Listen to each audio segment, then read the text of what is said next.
आज जो है डेट है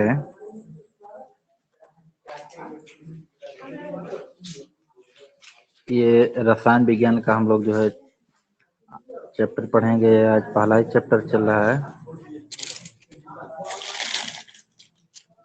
रसायन विज्ञान में पहला चैप्टर चल रहा है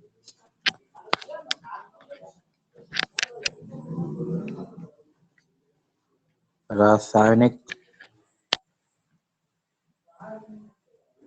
समीकरण तथा रासायनिक अभिक्रियाएं। ये पहला चैप्टर है।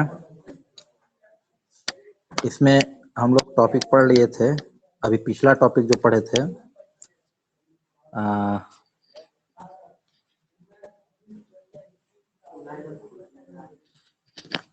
पिछला टॉपिक हम लोग जो पढ़े थे उसमें जो है समीकरणों को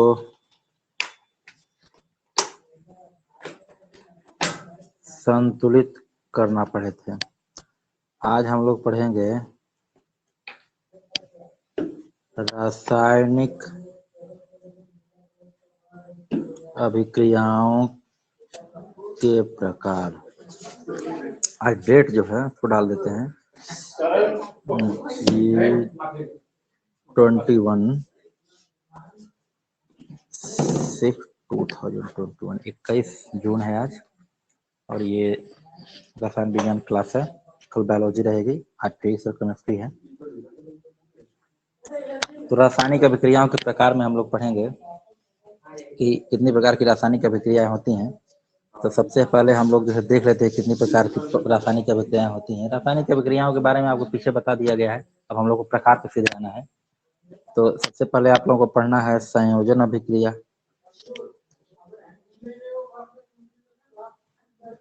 इसको बोलते हैं कॉम्बिनेशन रिएक्शन। दूसरा हो गया संयोजन अभिक्रिया, हो गया कॉम्बिनेशन रिएक्शन। और दूसरा जो होता है वियोजन अभिक्रिया। इसका अपोजिट होता है वियोजन अभिक्रिया। वियोजन अभिक्रिया को हम जो है विघटन अभिक्रिया भी कहते हैं।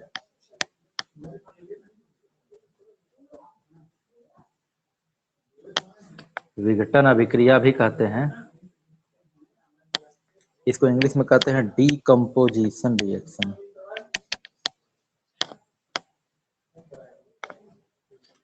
Decomposition reaction. और तीसरा जो हो जाएगा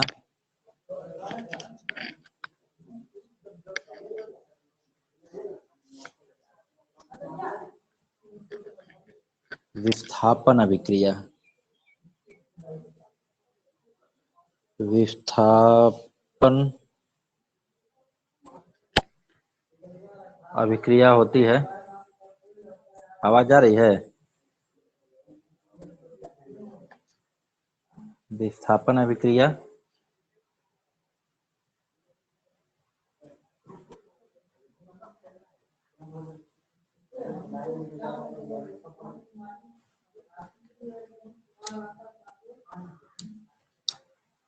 विस्थापन अभिक्रिया को इंग्लिश में कहते हैं डिस्प्लेसमेंट रिएक्शन।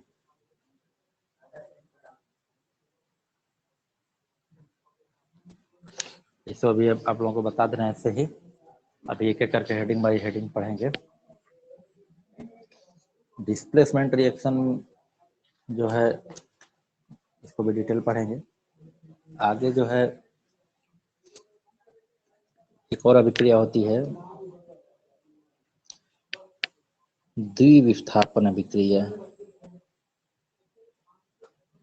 द्विविस्थापन अभिक्रिया, इसको बोलते हैं डबल डिस्प्लेसमेंट।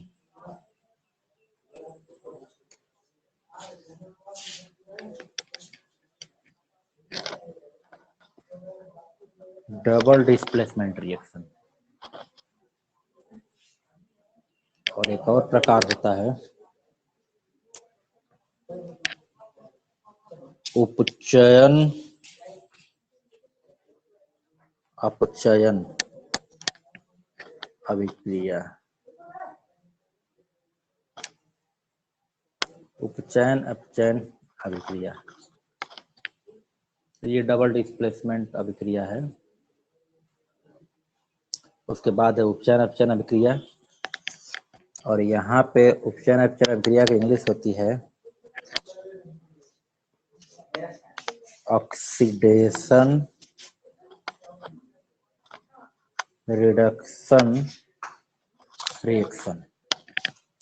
तो इस ये रेड और ये ऑक्स मिला करके इसको रेडॉक्स रिएक्शन भी बोलते हैं। बहुत इंपॉर्टेंट है, हमेशा आता है। इसको क्या बोलते हैं? रेडॉक्स रिएक्शन भी बोलते हैं। तो इतनी प्रकार की अभिक्रियाएं हम लोगों को आज पढ़नी है। तो देखिए, जहाँ तक हो पाएगा आज क्लास में आएगा, जो बचेगा उसको नेक्स्ट क्लास में लेंगे। तो अब हम लोग आ जाते हैं पहले नंबर पे। जो पहला था ये संयोजन अभिक्रिया या कॉम्बिनेशन रिएक्शन, ये हम लोग पहला वाला टॉपिक पढ़ेंगे। इसके लिए हम लोग नेक्स्ट स्लाइड पे आते हैं।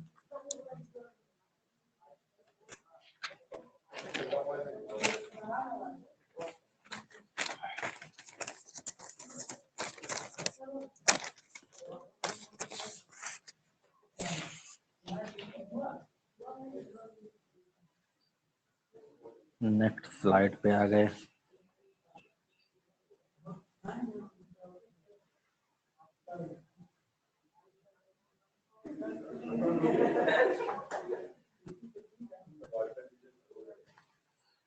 तो पहला इसमें हेडिंग डाल लेंगे हम लोग, जो है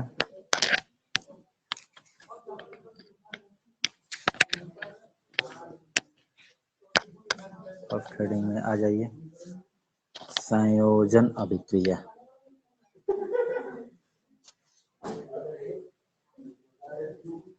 संयोजन अभिक्रिया नाम से ही क्लियर है, इसका संयोग होता है। इसमें दो या ज्यादा एटम या परमाणु क्या होते हैं, आपस में जुड़ते हैं इसमें जो है, और एक नया बड़ा जो अणु बनता है। इसको इंग्लिश में क्या कहते हैं? Combination reaction. तो जब इसमें देखिए, अभिक्रिया आपको पहले ही बता दिया है कि एटम का रीअरेंजमेंट होता है।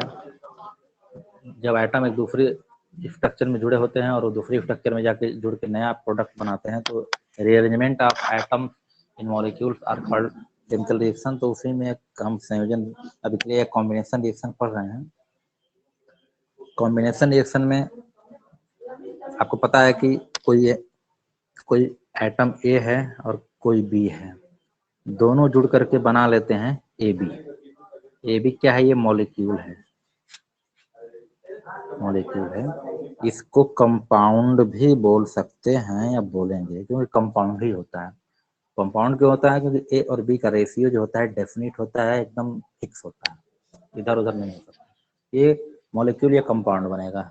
हेटेरोमॉलिक्यूलर मॉलिक्यूल अल्काइल कंपाउंड, जो विषम परमाणविक अणु होते हैं वो यौगिक कहलाते हैं।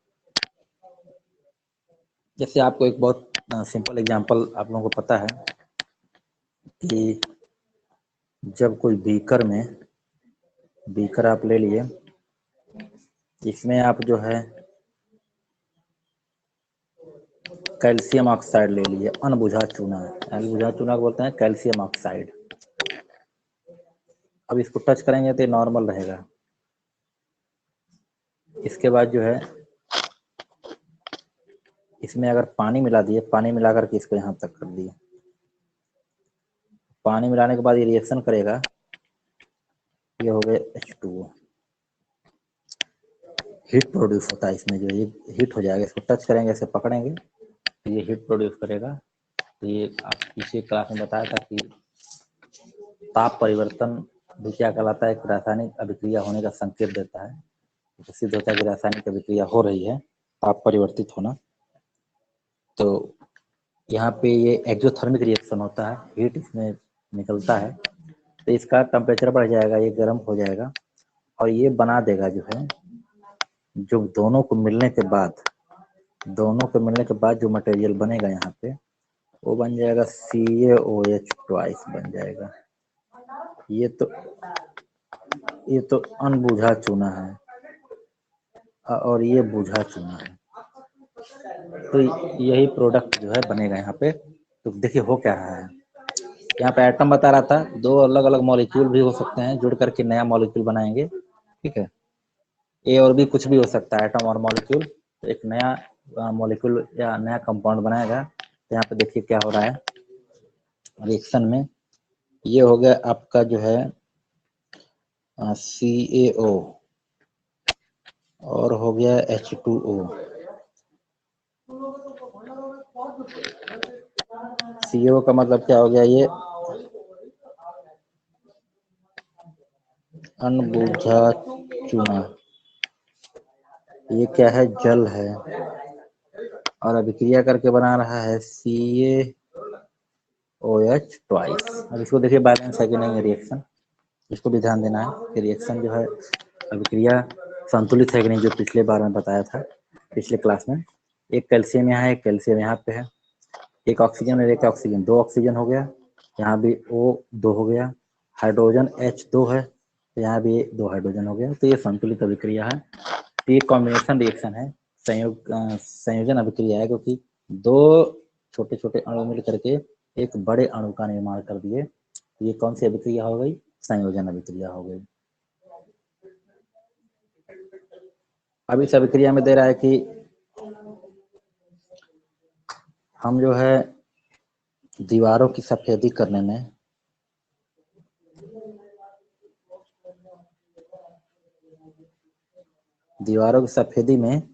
हम कैल्शियम हाइड्रोक्साइड या बुझा हुआ चूने का उपयोग करते हैं। और करने के बाद आपको पता है कि अगर प्रश्न आएगा कि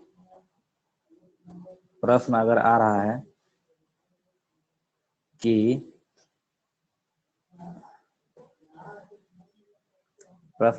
है कि दीवारों पे जो चूनाकली होती है, जो सफेदीकरण किया जाता है, तो तुरंत उतना लाइट नहीं आता है, कुछ दिन बाद ज़्यादा चमकता है, ज़्यादा सफ़ेद दिखता है, ज़्यादा जो है लाइटिंग होती है। तो ऐसा क्यों होता है? तो इसका रीजन भी आपको बताया गया है, फिर बता दे रहे हैं।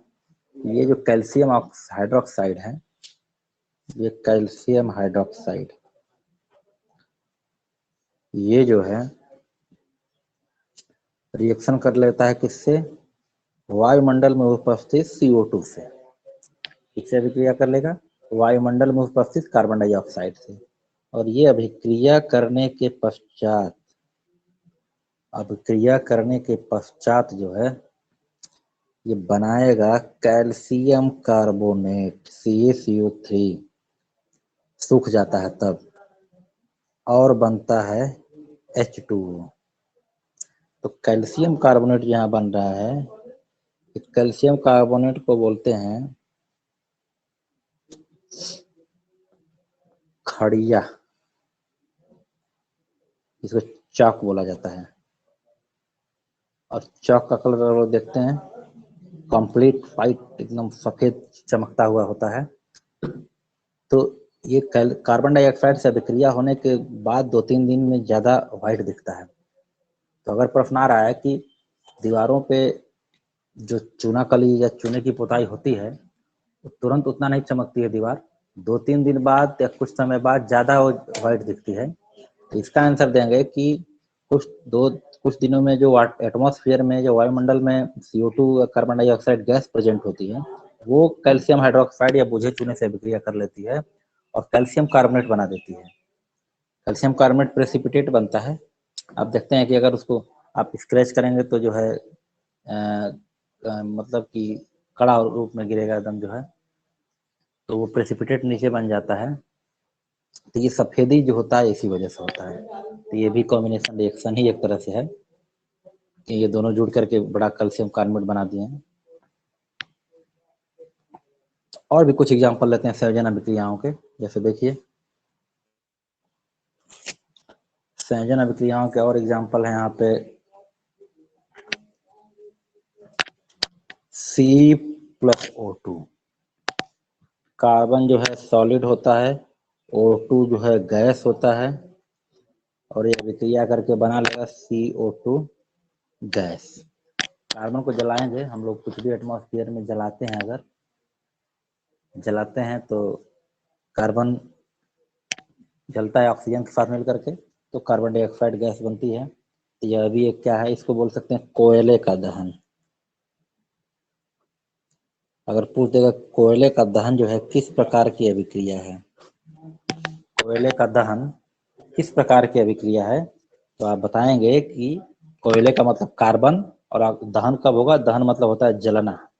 तो जलेगा कब, जब ऑक्सीजन होगा, तो ऑक्सीजन के साथ अभिक्रिया करके कार्बन डाइऑक्साइड बनता है, और ये संयोजन अभिक्रिया होती है। बाकी एग्जाम्पल भी देख लेते हैं। हाइड्रोजन और ऑक्सीजन से अभिक्रिया होकर क्या बनता है, देखिए हाइड्रोजन गैस है और प्लस ऑक्सीजन भी गैस है, बनेगा क्या H2O, जो कि लिक्विड होता है। देखिए कितना विचित्र यहाँ पे हो रहा है कि दो गैस मिलकर के एक लिक्विड बना दे रहा है। तो ये हाइड्रोजन गैस और ऑक्सीजन गैस, और ये बन गया H2O। अब इसको बैलेंस कर लेते हैं, तो हाइड्रोजन दो है, दो इधर ऑक्सीजन लेके इधर एक ही ऑक्सीजन के इधर दो ऑक्सीजन कर देंगे, दो दो चार हाइड्रोजन हो गया, तो यहाँ भी 2H2 कर देंगे। तो अगर आपसे प्रश्न पूछा जाएगा कि जब हाइड्रोजन और ऑक्सीजन से मिलकर के क्या कौन सी क्या बनता है, तो हमारा कि जल बनता है। अगर इसी का उल्टा जल का विघटीकरण कर देंगे तो उसको आगे बताएंगे, अगर ये टूट करके हाइड्रोजन ऑक्सीजन बनाएगा तो ये विघटन हो जाएगा जल का। तो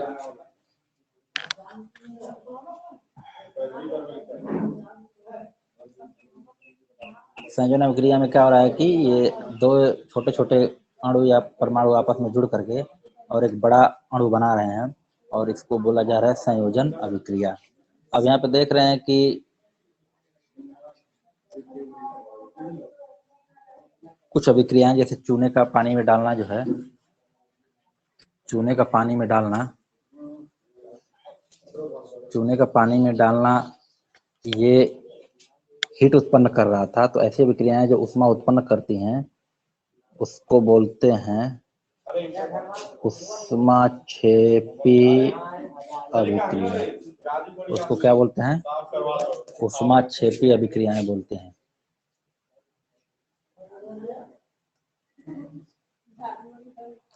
कुछ और ऊष्माक्षेपी अभिक्रियाएं, जैसे पहला तो हो गया कि आपका CaO और H2O। ऊष्माक्षेपी अभिक्रिया का पहला एग्जांपल आपको यहाँ पे दे दे रहा हूँ। ये CaO और H2O मिलकर के CaOH ट्वाइस बना दिए हैं, और उसमें ऊष्मा में निकलते हीट हो जाता है, बीकर जो है, ये ऊष्माक्षेपी अभिक्रिया हो गई है। और भी कुछ ऊष्माक्षेपी अभिक्रियाओं के एग्जाम्पल यहाँ पे दे देते हैं। और ऊष्माक्षेपी अभिक्रिया हैं जैसे प्राकृतिक गैस का दहन।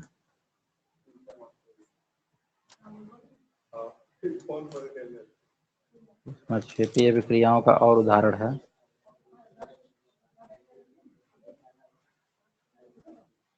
प्राकृतिक गैस का दहन। प्राकृतिक गैस के दहन में जो है, प्राकृतिक गैस का मुख्य जो कंपोनेंट होता है वो होता है मीथेन। तो मीथेन का दहन का मतलब जलना, जब भी जलना है तो ऑक्सीजन के प्रेजेंस में जलेगा। तो मीथेन जो है जब जलेगा तो ये बनाएगा कार्बन डाइऑक्साइड और प्लस H2O और प्लस ऊष्मा या ऊर्जा निकलेगी। इसको पहले इसका स्टेट लिखते हैं। तो ये CH4 होता है हमेशा गैस, मीथेन गैस होता है, ऑक्सीजन गैस होता है, CO2 गैस होता है, और H2O भी यहाँ पे भाप बन के निकल जाएगा, जलेगा तो ऊर्जा निकलेगी। अब इसको बैलेंस कर लो, एक कार्बन इधर एक कार्बन इधर है, इधर आपका ऑक्सीजन 2 और एक 3 दिख रहा है, इधर 2 ही ऑक्सीजन है। यहाँ पे अगर हम 2 कर देते हैं तो 4 ऑक्सीजन हो गया, और इधर पे कितना हो गया, 4 हाइड्रोजन इधर, और इधर 2 कर देंगे तो 4 हाइड्रोजन और 2 और 2 4 ऑक्सीजन भी हो गया। इस तरह से बैलेंस अभिक्रिया हो गई। तो बैलेंस करना भी जरूरी है अभिक्रियाओं को। तो प्राकृतिक गैस का दहन एक जो है ऊष्माक्षेपी अभिक्रिया है, क्योंकि ऊष्मा निकल रही है यहाँ से, दिख रहा है जो है। इसके बाद जो है हम जो श्वसन करते हैं, श्वसन में क्या होता है, श्वसन में हमारे शरीर के भोज्य पदार्थों का ऑक्सीकरण होता है, और जिससे जो है उनके ऑक्सीकरण से जो एनर्जी मिलती है उसको हम अपने उपापचयी क्रियाओं में यूज करते हैं। तो श्वसन भी एक प्रकार की ऊष्माक्षेपी अभिक्रिया है। कैसे है उसको भी देखते हैं। तो श्वसन का समीकरण कैसे लिखेंगे, जैसे C6H12O6 हो गया, और ये ऑक्सीक्स O2 के प्रयंस में टूटेगा तो ये बनाएगा क्या चीज, 6CO2 प्लस 6H2O और प्लस ऊर्जा, ये होता है 38 ATP ऊर्जा निकलता है। 36 भी दिया जाता है, 2 दिया जाता है, 38 ATP ऊर्जा निकलता है। ATP को जो है ऊर्जा के सिक्के कहते हैं, और इस फॉर्म में एनर्जी इकट्ठा होती है, तो इतना ऊर्जा हमको मिलता है। तो इसमें ऊष्मा निकल रही है, तो श्वसन भी एक प्रकार की क्या है, ऊष्माक्षेपी अभिक्रिया जो है। ये ग्लूकोज है, क्या है यहाँ पे, ग्लूकोज है। बाकी और देख रहे हैं कि साग सब्जियों या वनस्पति जो होते हैं का विघटन होकर कंपोस्ट बनना भी ऊष्माक्षेपी अभिक्रिया का उदाहरण है। जैसे देखते हैं आपकी जो सब्जियों के छिलके हैं, जो और घर के हरे भरे कचरे होते हैं, जिसको एक जगह रख दिया जाता है गड्ढे में, तो वो फल गड़ के जो खाद बनाती है उसको कंपोस्ट खाद कहते हैं। और कंपोस्ट का बनना भी जो है वो भी क्या है, एक ऊष्माक्षेपी अभिक्रिया है। इसको भी लिख देते हैं यहाँ पर कि जो है अन्य ऊष्माक्षेपी में एक प्राकृतिक गैस का दहन हो गया, श्वसन हो गया, और नेक्स्ट हो गया आपका जो है साग सब्जियों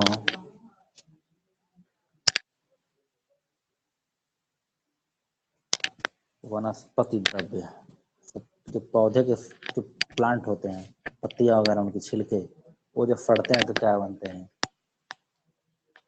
का विघटन कैसा अभिक्रिया है, ऊष्माक्षेपी अभिक्रिया है। क्योंकि देखते हैं कि जहाँ कचड़े वगैरह रखे रहते हैं, अगर उसके पास जाएंगे तो गर्मी महसूस होती है। तो वो क्यों ऐसा होता है, क्योंकि ऊष्माक्षेपी अभिक्रिया है, अधिवेशन के दौरान जो है ऊष्मा वहां से निकलती रहती है। तो ये एक प्रकार की अभिक्रिया हम लोग की हो गई, ऊष्माक्षेपी भी हो गई, और इसी में हम लोग का जो है संयोजन अभिक्रिया या कॉम्बिनेशन रिएक्शन भी हो गया। इसके बहुत सारे एग्जाम्पल हम लोग जो है यहाँ पे देखे हैं। इसके बाद इसमें एक प्रकार की और अभिक्रिया देखते हैं। नेक्स्ट इसके बाद क्या आएगा, नेक्स्ट है वियोजन अभिक्रिया। पूरा जो आ रहा है वो है वियोजन या विघटन अभिक्रिया, वियोजन या विघटन अभिक्रिया। ये कॉम्बिनेशन या संयोजन का उल्टा है, इसको बोलते हैं डीकम्पोजिशन रिएक्शन। क्या बोलते हैं, डीकम्पोजिशन रिएक्शन बोलते हैं इसको। और इसका सीधा इसका उत्तर होगा, एक ये भी बोल सकते हैं कि संयोजन अभिक्रिया का जो उल्टा होता है वो वियोजन अभिक्रिया होता है। या फिर जो है जब एक कोई पदार्थ टूट करके छोटे छोटे पदार्थों में टूटता है तो वो विघटन या वियोजन अभिक्रिया कहलाती है।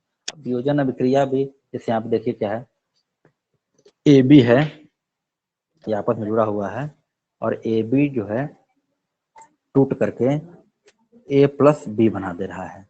अब यहाँ पे विघटन भी कई तरह से हो सकता है। या तो यहाँ पे जो है ऊष्मा रखेंगे, या फिर यहाँ पे लाइट रखेंगे, प्रकाश रखेंगे, या फिर यहाँ पे जल रखेंगे, जल अपघटन या उष्मीय वियोजन। उष्मीय वियोजन भी हो सकता है। और इसके बाद अभिक्रिया जो होती है तापीय वियोजन या उष्मीय वियोजन बोलते हैं। इसके बाद जो है प्रकाश की उपस्थिति में जो वियोजन होता है वो भी एक प्रकार का वियोजन है। तो यहाँ पे दो प्रकार का वियोजन हो गया। पहला होता है उष्मीय वियोजन, या इसको बोलते हैं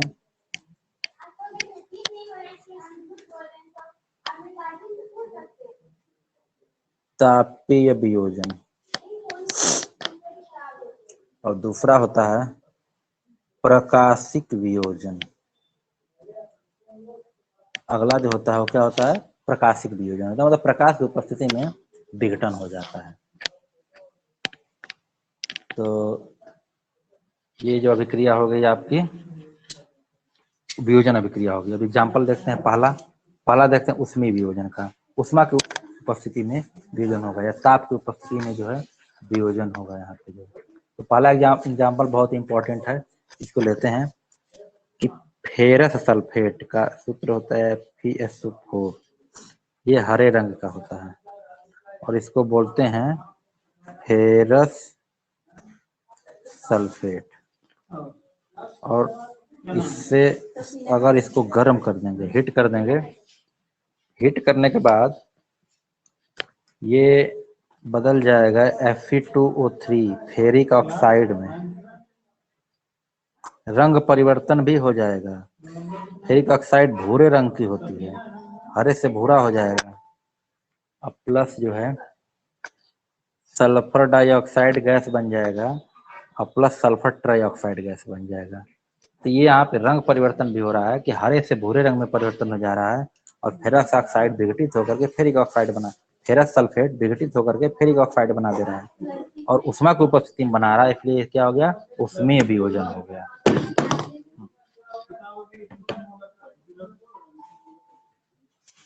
क्या हो गया, यह उष्मीय वियोजन हो गया। इसके बाद जो है अगला एग्जाम्पल देते हैं उष्मीय वियोजन का। अगला एग्जाम्पल देखते हैं, बहुत इंपॉर्टेंट ये भी है, बार बार पूछा जाता है एग्जाम में। लेड नाइट्रेट का अपघटन हो रहा है। लेड नाइट्रेट का जब वियोजन होगा, लेड नाइट्रेट का वियोजन जब होगा PbNO3, ये लेड नाइट्रेट है और इसको क्या करेंगे, उष्मा यहाँ पे दे देंगे, हीट कर देंगे या डेल्टा का निशान बना देंगे। तो ये विघटन के बाद जो क्या बना देगा, यहाँ पे इसको लिख लेंगे लेड नाइट्रेट, और विघटन के बाद ये बन जाएगा 2PbO। इसको बैलेंस भी कर दे रहे हैं, यहाँ पे 2 कर देंगे तो ये इसको बोलते हैं लेड ऑक्साइड, लेड ऑक्साइड बोल दे रहे हैं। प्लस क्या बनेगा, प्लस बनेगा 4NO2 नाइट्रोजन डाइऑक्साइड और प्लस जो है O2 गैस यहाँ पे बन रहा है। तो इस तरह से क्या हुआ है कि एक बड़ा पदार्थ छोटे छोटे पदार्थों में टूट गया। और यहाँ पे देखिए इसकी खासियत क्या है कि जो उष्मा, जो इसके पहले हम लोग जो पढ़े थे, इसके पहले जो हम लोग पढ़े थे कौन सी अभिक्रिया, संयोजन अभिक्रिया। संयोजन में क्या था कि उष्मा निकल रही थी, उष्मा छिपी अभिक्रियाएं थी, लेकिन ये जो वियोजन अभिक्रिया है उष्मा शोषी अभिक्रिया है, इनको उष्मा देना पड़ रहा है, गर्म करना पड़ रहा है, तब जाके अभिक्रिया हो रही है। तो ये उष्मीय अपघटन हो गया। तो ये उष्मा शोषी अभिक्रिया भी हैं क्योंकि उष्मा यहाँ पे देना पड़ रहा है। और इसी प्रकार की एक विघटन अभिक्रिया में प्रकाशिक विघटन में आ जाते हैं, प्रकाशिक विघटन में आ जाते हैं, और भी इलेक्ट्रोलिसिस भी होता है। तो चलिए इसको नेक्स्ट क्लास में बताते हैं कि पहला तो तापीय वियोजन हो गया। अब वैद्युत वियोजन या अपघटन और प्रकाशिक वियोजन या अपघटन, ये हम लोग नेक्स्ट क्लास में पढ़ते हैं इसी अभिक्रिया में। तो आज की क्लास के लिए इतना ही रहने देते हैं। आप लोग इसको यूट्यूब पे भी ये भी वीडियो अपलोड कर दी जाएगी, तो जो लोग नहीं देख पाए हैं उसको यूट्यूब पर भी देख सकते हैं। थैंक्स।